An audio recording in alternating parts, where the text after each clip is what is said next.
It remains one of the biggest stories in sport. Oscar Pistorius, global superstar, sentenced to 13 years and 5 months in jail for murder. 6 years later, the man known as the Blade Runner is eligible for parole. Obviously, that will happen with the intervention of the members of the Department of Correctional Services. So they are only sitting on certain times of the year, obviously not on a weekly basis.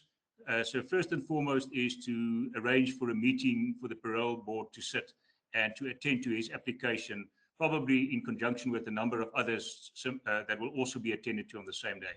The 34-year-old needs to show remorse and in so doing acknowledge and take responsibility for his actions through a process called restorative justice before being considered for parole. That requires a face-to-face meeting with Reeva Steenkamp's family, who have been in contact with the authorities. But this meeting, should it happen, will only be a part of the bigger process before he can make his case to the parole board.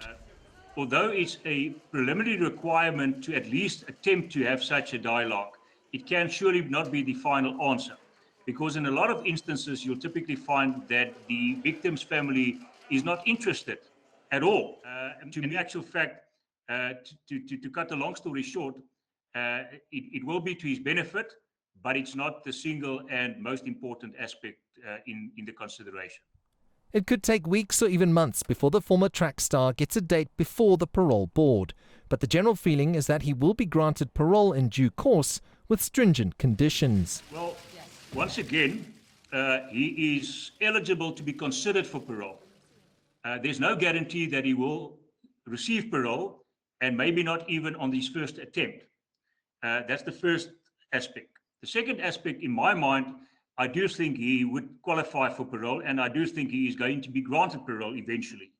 I have not considered any evidence to the contrary which persuades me that he is not a candidate to be considered favorably for parole. It has been a remarkable fall from grace for the man who once captured the imagination of the world.